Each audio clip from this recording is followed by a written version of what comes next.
topik yang akan saya angkat mungkin agak sedikit saya kaitkan dengan fenomena terakhir yang terjadi di negara kita, khususnya adalah tentang bagaimana radikalisme, kemudian ekstremisme, kemudian hal-hal yang mengarah kepada makar terhadap negara ataupun terhadap terjadinya terorisme di Indonesia dan di kawasan ini.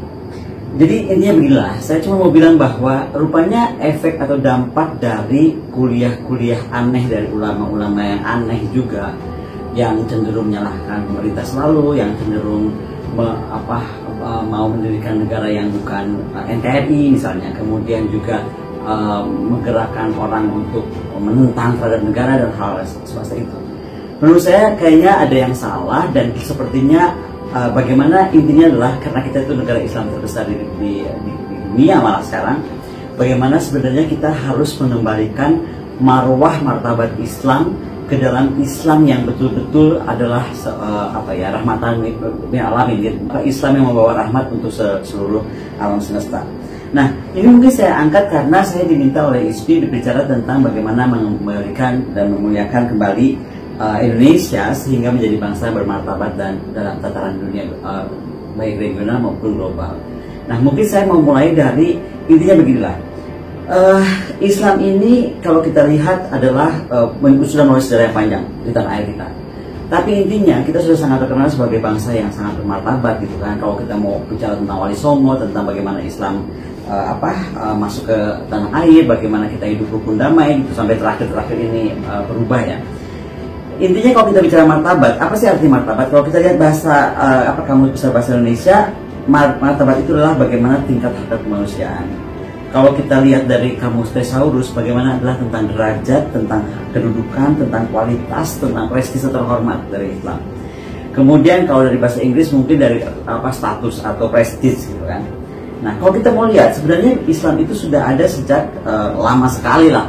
Apalagi tentang ilmu terkait dengan ilmu pengetahuan ya. Sekali lagi ini saya berbicara tentang bagaimana meninggikan atau membangun kembali harkat martabat Islam yang membawa zaman-zaman keemasan dan mempengaruhi ilmu pengetahuan seluruh dunia, gitu kan.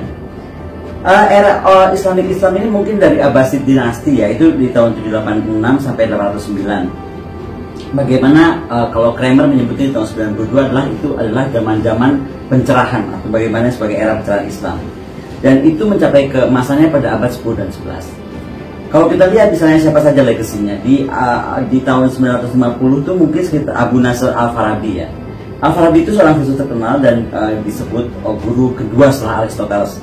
Dan dia itu menulis bidang politik, kedokteran, sosiologi, filsafat, matematik, gitu kan, etika dan logika.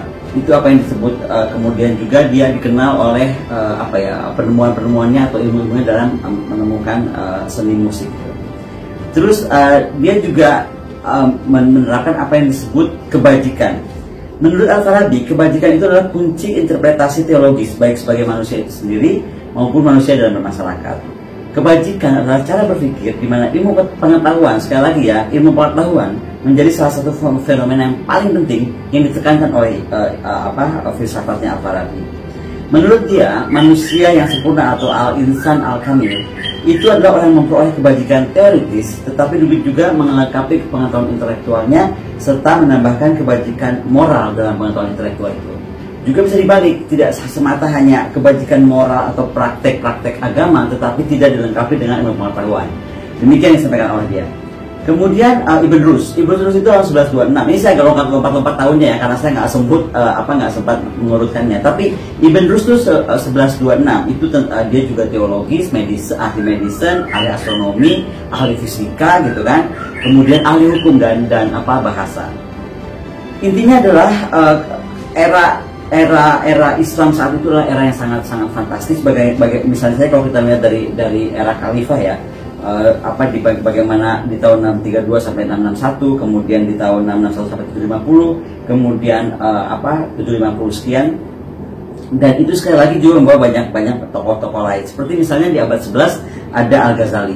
Al-Ghazali itu menghasilkan lebih dari 400 literatur tentang teologi, filsafat, sains dan sufisme.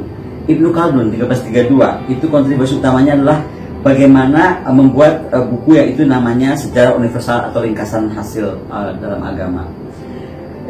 Buku-bukunya sangat-sangat terkenal. Kemudian juga kalau kita mau lihat dari ilmu kedokteran, The Modern Medical Encyclopedia pertama itu dibuat oleh Al-Kanun atau Canon of the Medicine kalau kita kenalnya sekarang.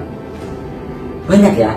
Kalau saya melihat Islam, kalau kita mau tarik betul bagaimana Islam membawa peradaban manusia dan dunia ini, coba kita lihat lagi ya. Burhan al-Din atau Al-Zarnuji itu tahun 1223. Dia menulis pentingnya belajar dan menimba ilmu pengetahuan. Jadi sekali lagi ya, ada lagi di abad 11 yang menyatakan bahwa, atau abad 12 menyatakan bahwa ilmu pengetahuan itu sangat penting.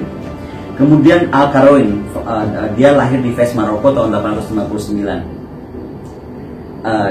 Dan dia kemudian menjadi Universitas Al-Qarawin di Fez, Maroko, dan itu artinya pusat ilmu pengetahuan dan spiritual, menjadi kampus pertama di dunia ini sebenarnya. Kalau kita mau lihat betul-betul siapa yang mendirikan kampus pertama. Kemudian ada Syaraf al-Din Muzaffar ibn Muhammad ibn al-Muzaffar. Dia matematikawan, astronomer, penemu teori function. Jadi kalau ada yang bicara tentang teori function, intinya adalah di beliau gitu.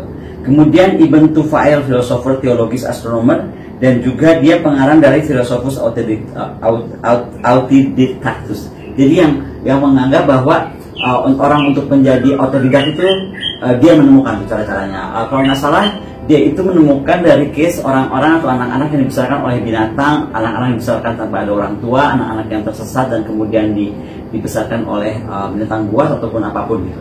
Jadi dia kemudian merasa atau mengangkat itu ada ilmu-ilmu tentang otodidak atau ilmu yang lahir dari otodidaktus.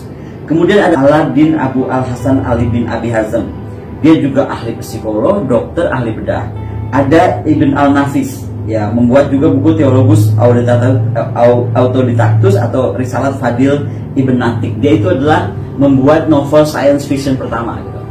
Ada Muhammad Ibn Musal, dia penemu aljabar, aritmetik dan geometri. Ada Omar Khayyam, astronomer, kemudian juga sastrawan.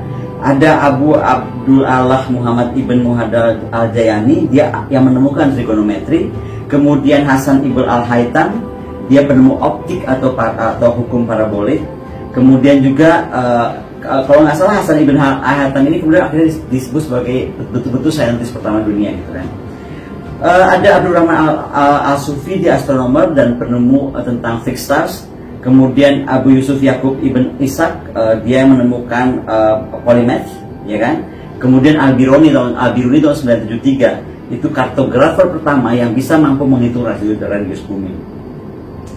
Saya nggak akan bacakan satu demi satu karena banyak sekali sebenarnya penemuan-penemuan Islam itu, dan artinya gini, kalau kita singkatkan, apa sih ilmu dan peradaban yang dibawa oleh atau yang dipersembahkan oleh zaman kemasan Islam? Satu, engineering, architecture, poetry, filosofi, artistry, agriculture, ekonomi, literatur, navigation, sosiologi, teknologi. Semua itu dibawa oleh peradaban Islam yang demikian.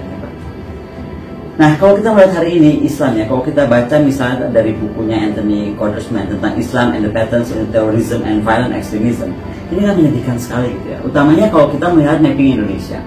Indonesia itu ada di rank ke-42, jadi di tengah-tengah. Kita tuh tinggal melangkah sedikit lagi ke arah yang salah, misalnya dengan mengikuti ajaran-ajaran tadi saya bilang ulama-ulama yang menganut ekstremisme, radikalisme dan menjurus kepada terorisme, maka Indonesia akan masuk menjadi negara merah. Dan ini artinya kita akan menjadi sama seperti Irak, Afghanistan, Nigeria gitu kan. Dan itu akan mengerikan sekali, mungkin juga Pakistan dan Somalia. Jadi kita akan dianggap negara merah gitu. Nah, Islam hari ini juga kita bisa pertanyakan apakah betul Islam membawa kedamaian gitu kan. Utamanya di Indonesia ya. Kalau saya lebih bicara tentang Indonesia hari ini, bagaimana misalnya tentang ceramah tidak senonoh dari seorang apa yang kita singkat HRS, kemudian juga tentang apa sih yang terbaru nih, MIT yang pembunuhan dilakukan oleh pelaku-pelaku dari Poso, NTB, Bima, dan dari Banten gitu kan. Itu mereka bergabung dan melakukan pembunuhan sadis beberapa waktu yang lalu. Jadi intinya saya cuma mau bilang begini ya, kalau kita nggak hati-hati kita bisa dalam bahaya besar. Kalau kita mau lihat baca lagi maklumat FPI yang ditandatangani di tahun 2014 tanggal 8 Agustus, itu menyatakan dengan tegas kok bahwa FPI pasal 5-nya ya, mendukung seruan dan nasihat pimpinan Al-Qaeda Syekh Alman Al-Zarawi Al-Jihad, baik pasukan Syekh Muhammad Al-Jawlani di Syria maupun pasukan di Irak serta komponen jihad Al-Qaeda lainnya agar bersatu dan bersaudara dengan Islam seluruh dunia melanjutkan jihad di Syria, Irak, Palestina dan negeri-negeri Islam. Bayangkan FPI sudah menyatakan itu, gitu kan, akan setia mendukung segenap gerakan jihad Islam di seluruh dunia. Islam yang mana dulu gitu loh. Kalau Islam yang di pasal 5 tadi itu kan mengerikan. Kenapa saya menyatakan mengerikan? Begini ya, kalau kita lihat ya, sebenarnya waktu kita ambil misalnya studi dari ini aja, dari comparative study 2011 sampai 2017 tentang explosive violence. Misalnya dibandingkan dengan 2011, sebenarnya sipil yang terbunuh akibat kekerasan eksplosif di tahun 2017 itu mengalami peningkatan sampai 105%. Di mana kemudian rata-rata dilakukan oleh serangan udara. Dan 58%-nya itu oleh airstrike di Syria, Irak, dan Yemen. Dan korban sipil yang meninggal itu mencapai 82% di tahun 2017. Saya mesti nyatakan ini karena kalau kita membiarkan buih-buih atau asal muasal orang-orang ekstrim ini semua, maka kita akan bisa mengalami apa yang dialami oleh negara-negara ini. Karena apa? Karena strikes from the drone itu juga bisa somehow bisa menjadi bisnis gitu. Bisa menjadi bisnis, saya cerita kenapa bisa jadi bisnis ya. Tapi anyway gini, Muslim dunia itu ada 350 juta Muslim, sekitar 7,442 miliar manusia itu tersebar, berarti sekitar berapa? 4,7% ya. Nah, Muslim itu secara garis besar terbagi dalam dua dominasi, yaitu Sunni dan Syiah, kita tahu sendiri, dan 13% Muslim dari seluruh dunia itu tinggal di Indonesia dan menjadi negara Muslim terbesar dunia. Yang lain ada di Afrika, di Sahara, di komunitas Muslim Cina, Asia Tengah, Eropa, dan Asia Tenggara, dan Filipina, dan Rusia. Yang mau saya ingatkan tentang bahaya itu adalah begini, perang itu terjadi pada periferi satu sistem dunia di antara musuh dengan gap institusional, ekonomi, dan kapabilitas militer yang jauh berbeda. Jadi kalau kita mau melihat apakah akan terjadi dengan gap militer kita, sangat mungkin terjadi, karena kalau di antara negara seimbang itu rasa-rasanya perang itu nggak akan terjadi. Kemudian akan digunakan teknologi asimetris atau bunuh diri dengan precision guided missiles. Kemudian komponen itu bisa politik, bisa budaya, bisa diplomatik, atau communication warfare gitu. Nah itu sebenarnya akan lebih parah karena kita sekarang tinggal di dalam era telekomunikasi modern yang demikian masif ya. Kemudian apa? Jadi kalau diperkirakan future war itu akan di mana? Apakah di Afrika, apakah di part of Europe, apakah di part of Asia, Amerika, Cina, Rusia, atau malah Indonesia? Nah kalau kita lihat konstelasi global hari ini atau bagaimana penekanan negara-negara adik kuasa untuk berkonsentrasi, sebenarnya sudah jelas itu di Indo-Pasifik gitu. Indo-Pasifik itu di mana ya? Kita tuh di tengah-tengahnya Indo-Pasifik, is a cross section. Jadi one thing kita terbawa secara kalau istilahnya itu terbawa adalah curse of geography, kita sudah terjebak di situ. Yang kedua, kita ada bahaya sekali kalau kita membiarkan Islam yang tumbuh hari ini mengikuti Islam ekstrim dan radikalis itu, karena orang bisa strike kita atau negara-negara dunia itu bisa strike atau menyerang kita kalau mereka tidak bisa kita kendalikan. Kalau kita betul-betul membiarkan si kaum radikalis itu atau ekstremis itu yang satu step lagi menuju teroris itu kemudian menguasai bangsa dan negara ini gitu. Penyebabnya itu sebenarnya ada dua ya. Kalau saya lihat dari ulama-ulama yang aneh ini, dia meyakini sekali bahwa hanya satu agama yang benar gitu kan. Sehingga ini menjadi titik bahaya karena begini, kita kan tinggal sama agama lain, nggak apa-apa juga kalau kita cuma beragama satu agama di negeri ini. Tapi kan tidak, kita terdiri dari beragam agama. Nah, apapun agama meyakini agama dia yang paling benar, itu akan membuat agama lain seolah-olah nggak benar gitu, dan seolah-olah punya hak untuk melakukan attack atau melakukan pembenaran terhadap agama lain. Kemudian agama dianggap memberi kebenaran mutlak, which is itu memang bagus, tapi semua agama juga akan merasa bahwa dia adalah kebenaran mutlak gitu. Anda berpikir hitam putih, kemudian hanya ada satu interpretasi, dan yang paling penting juga terjadi kepengambil hitaman. Itu kenapa sebenarnya the rise of Islam itu dalam Golden Age itu nggak pernah mempermasalahkan lagi tentang spiritualitas, ataupun kalau dibahas spiritualitas itu selalu jalan dengan ilmu pengetahuan atau teknologi. Jadi orang tuh passionnya tidak cuma berpikir tentang nanti dia mati harus apa masuk surga, enggak. Tapi bagaimana hablum minan nas itu hidup dan bagaimana menjadikan dunia itu jadi tempat yang lebih baik dengan ilmu pengetahuan, dengan kemudian melakukan riset dan banyak hal. Di seluruh dunia ini kan bangkitnya radikalisme global ini terkait dari baik Boko Haram, Al-Ashab, Al-Qaeda, ISIS, Taliban, bagaimana juga fenomena yang sedang terjadi di Indonesia. Itu kan kalau kita lihat tuh sebenarnya bagaimana kita memilih perjuangan teroris sebagai tidak Islami, misalnya ada pertanyaan, atau tapi juga melajang para pelaku hal-hal yang buruk misalnya sebagai keadilan.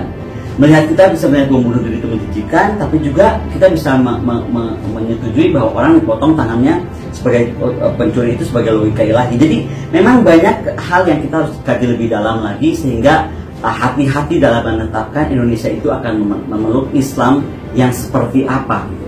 Karena sekali lagi kita harus sangat yakin bahwa kita itu hidup dalam sebuah negara yang begitu beragam, baik agama baik pun kepercayaan, dan itu harus kita jaga sekali gitu keberlangsungannya. Nah, masalahnya adalah sebenarnya kalau saya perhatikan yang terjadi dari ulama radikalis kita ini sudah mirip-mirip Boko Haram ya, yang sekarang istilahnya gila. Pokoknya semua yang non Boko Haram thinking gitu, itu adalah all targets. Nah, ini kan ngeri bener. Jadi bukan lagi akan terjadi perang antara Islam dan non-Islam, tapi antara sesama Islam pun juga pasti akan terjadi, karena ada anggapan bahwa kalau tidak kita, ya kamu musuh kita gitu. Nah, itu kan berbahaya sekali. Sekali lagi kita sebutkan itu sekarang radikalis, tapi tolong dicatat baik-baik. Radikalis itu cuma satu step lagi menuju teroris gitu. Jadi makanya kita harus sangat hati-hati dan sangat serius gitu kan, melahirkan ataupun mengedepankan Islam yang kembali ke martabat, kembali ke legacy dan apapun itu. Karena kalau enggak kita akan terbawa-bawa ke dalam konsep ya perang yang diinginkan oleh seperti Boko Haram gitu, orang-orang seperti Boko Haram yang ada di Indonesia gitu. Sekali lagi ya, kalau saya nggak mau berpanjang-panjang karena saya bukan ahli agama, sekali lagi saya juga bukan ahli Al-Quran, saya juga bukan seorang ustadzah. Tapi kalau saya itu begini aja, kalau saya nggak dari Al-Maidah 48, sekiranya Allah menghendaki ini saya kamu jadikannya satu umat saja. Tapi Allah hendak menguji kamu terhadap pemberiannya kepadamu, maka berlomba-lombalah berbuat kebajikan, dan hanya kepada Allah kamu semua kembali. Mau dilihat dari siapa? Al-Maraghi menyatakan bahwa itu indikasi beragamnya syariat yang ada, bahwa Tuhan tidak pernah mengirim manusia dalam satu hal yang sama. Kemudian Muhammad Hasan Khalil juga bilang bahwa ini indikasi Tuhan itu memang nggak mau manusia itu menjadi satu umat gitu loh. Nggak ada. Kalau dia mau dengan hukum tunggal manusia satu umat, ya sudah, mudah sekali untuk Tuhan melakukan itu kan. Kemudian Munim Syari'i yang menyatakan, Munim Siri menyatakan bahwa pengakuan Quran atas perbedaan masing-masing agama itu seperti ritual, adat, dan tradisinya itu merupakan pengakuan gitu. Dan Abdul Muhsin Ghazali ayat tersebut menyatakan bahwa ayat tersebut memperlihatkan keragaman jalan yang diberikan Allah kepada manusia. Jadi intinya dari keberagaman itu lahirlah Islam jihadis, Islam fundamentalis, Islam moderat, liberal. Saya nggak akan bagi secara rinci, tapi intinya jihadis itu memikirkan apapun juga selesai dengan pembunuhan, gitu, dibunuh atau darah gitu kan, atau perang. Kemudian fundamentalis ini dia agak ekstrim, fanatik, dia rasionalis tapi fanatik, dan dia sedikit lagi akan bisa geser ke jihadis. Di sini juga ada kaum moderat. Moderat itu yang dia sholatnya penuh, kemudian juga sangat yakin kepada Tuhan, tetapi satu hal, dia nggak mau ada darah, dan menurut dia pertumpahan darah itu bukan Islam. Yang paling kanan adalah liberal. Liberal ini dia merasa gila, Tuhan itu maha pengasih, maha penyayang, dan kemudian juga untuk hukum syariah dia bilang kayaknya nggak berlaku lagi di zaman peradaban sekarang karena the world is move on gitu, sudah bergerak. Intinya kalau kita masih berkecimpung dalam perbedaan itu, kita nggak akan pernah kemana-mana. Sementara bangsa ini harus bergerak maju, harus membangun peradaban seperti peradaban besar dan nenek moyang kita. Makanya saya selalu sampaikan kan, dan saya suka jadi sejarah, jalan ke sana jalan kemari gitu, ke pahlawan-pahlawan, baik pun pahlawan yang sudah lama meninggal ataupun pahlawan yang bagus saja ya. Dan intinya menyatakan bahwa negeri ini didapat dengan darah dan air mata, sehingga kita betul-betul harus melampaui konflik agama. Sekali lagi saya bilang melampaui konflik agama. Kenapa tadi saya cerita Ibn Rus, Al-Farabi semua, supaya kita tuh ada semangat untuk berubah. Kenapa? Karena semua negara ini sekarang sudah ingin menjadi negara yang maju, yang modern, yang masif secara kemampuan ekonomi, kemampuan politik, kemampuan militer terutama, kemampuan budaya dan lain-lain. Jadi kita kenapa juga mesti mundur ke belakang gitu. Nah kalau kita mau lihat itu, kita coba lihat dari risetnya. Kalau kita lihat ada klub 2%, itu adalah Jerman, Amerika, Belgia, Cina, Ceko, Belanda. Itu klub 2% mereka tuh kalau soal GDP-nya untuk riset. Kelas 1% itu Inggris, Kanada, Irlandia, Hungaria, Estonia.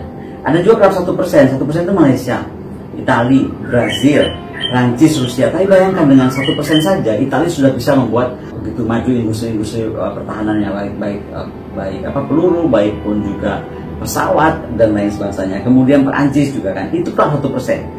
Bayangkan dengan sekarang kelas di bawah 1%. Indonesia itu riset kita biayanya 0,2263%. Anda bayangkan betapa kita tuh sama dengan Ethiopia, Uganda, dan Botswana. Saya harus sampaikan ini karena betapa mirisnya saya melihat misalnya kenapa susah banget sih naikin anggaran R&D, sementara anggaran DPR misalnya DPRD kemarin rame-rame minta 8 miliar gajinya itu gitu. Kenapa nanti negara bisa permisif gitu mengizinkan hal-hal yang seperti di luar pengetahuan, ilmu pengetahuan, tapi untuk tadi menaikkan riset aja itu sangat-sangat susah gitu.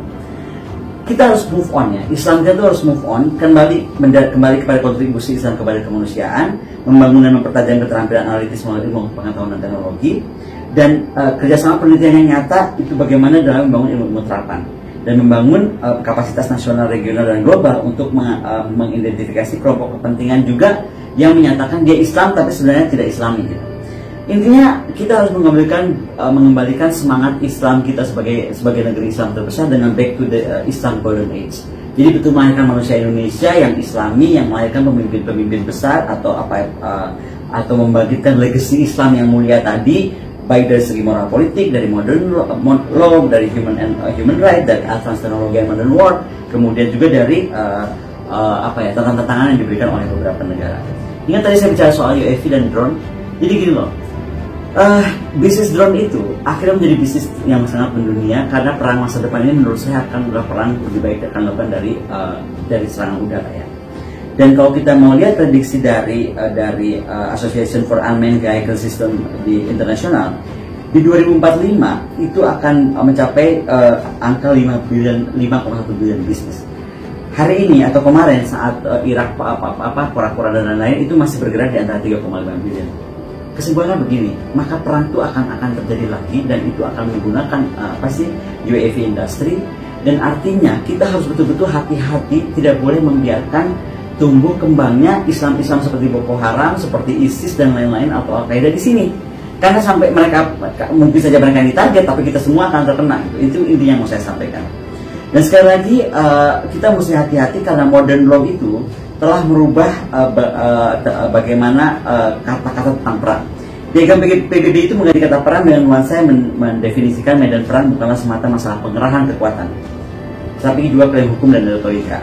Jadi gini ya, di PBB itu bisa disebut intervention, threat of peace, self-defense, hostility, use of force, kemudian peacemaking, peacekeeping. Hati-hati dengan kata peacemaking atau intervention karena dia bisa berpikir bahwa kalau kita tidak aman, dia harus meng-create kedamaian itu. Bukan lagi peacekeeping ya, peacekeeping itu memang betul-betul dia keep perdamaiannya, tapi kalau peacemaking dia akan paksakan masuk untuk perdamaian itu terjadi, dan itu yang kita semua mesti sadari.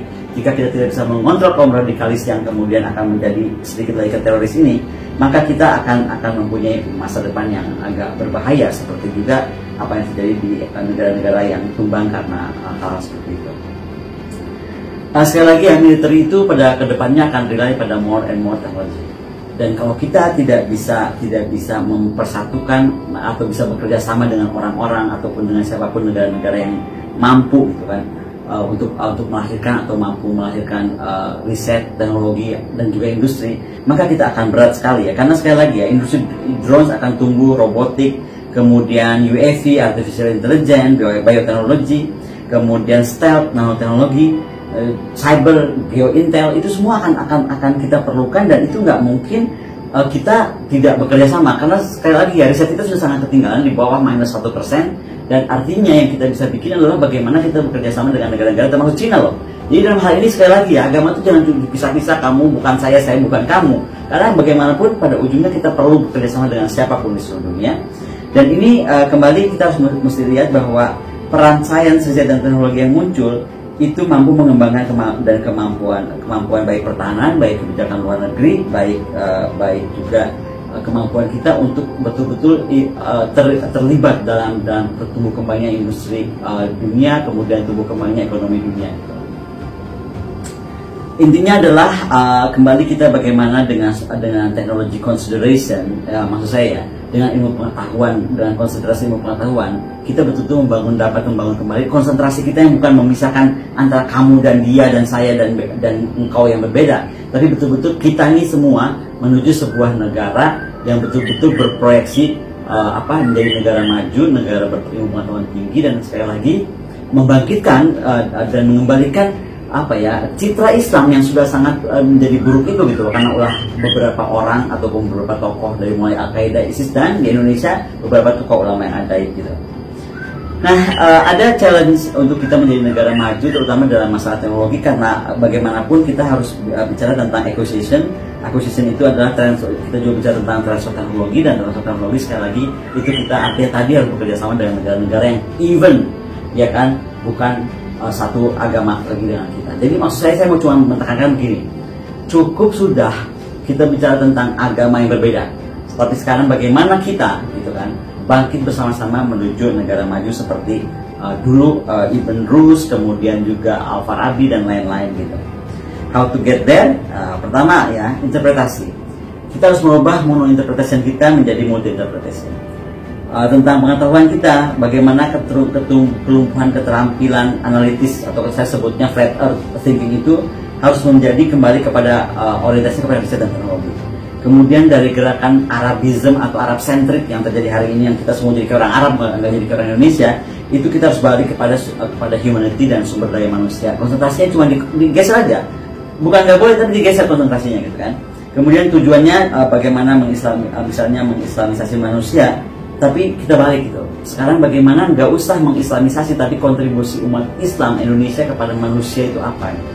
Kemudian mentalitas kita yang tadinya tidak toleran, pendendam, punya inferior kompleks gitu kan, itu harus percaya diri, harus toleran, harus mampu bersikap terhadap orang-orang intoleran juga. Jadi jangan cuma diam aja gitu.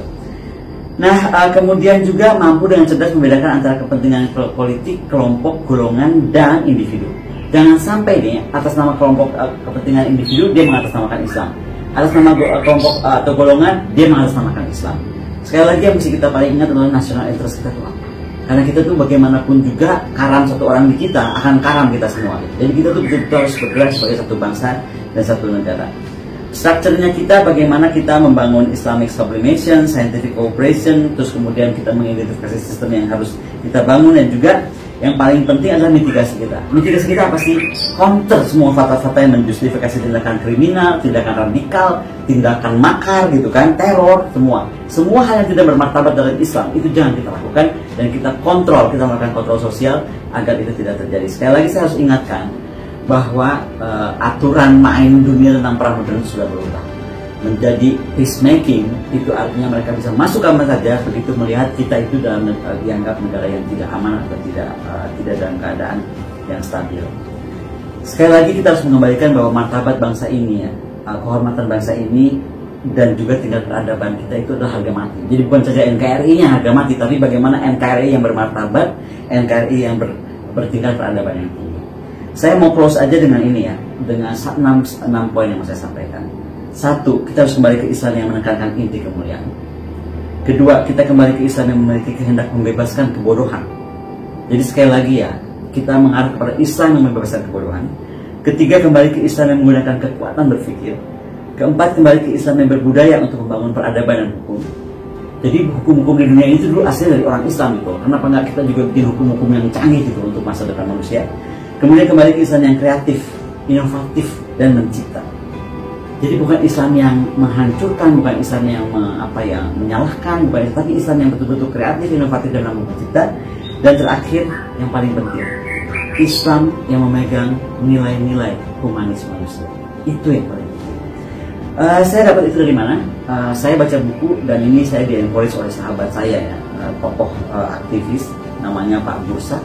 Saya membaca buku Ali Syariati, bagaimana tentang prinsip-prinsip manusia, dan itulah Islam yang menurut saya 6 hal mesti dikejar oleh kita semua di dalam mempertahankan NKRI kita tercinta. Dan sekali lagi saya menyatakan atau menyampaikan kuliah kali ini tentang hal sensitif ini. Sebenarnya ini agak sensitif, tapi saya harus sampaikan karena kalau enggak kita mungkin nggak akan pernah berubah dan kita dalam bahaya besar. Apa yang saya paparkan hari ini saya sampaikan juga dalam pertemuan Milad ISMI di Bandung di Gedung Merdeka, dan semoga ini semua menginspirasi kita semua agar membangun peradaban bangsa ini kembali menjadi bangsa yang beradab, bermartabat, dan mampu membawa perubahan dunia dengan tokoh-tokoh Islam dan semua umat Islam Indonesia. Demikian pendiri kelas pagi ini. Bye.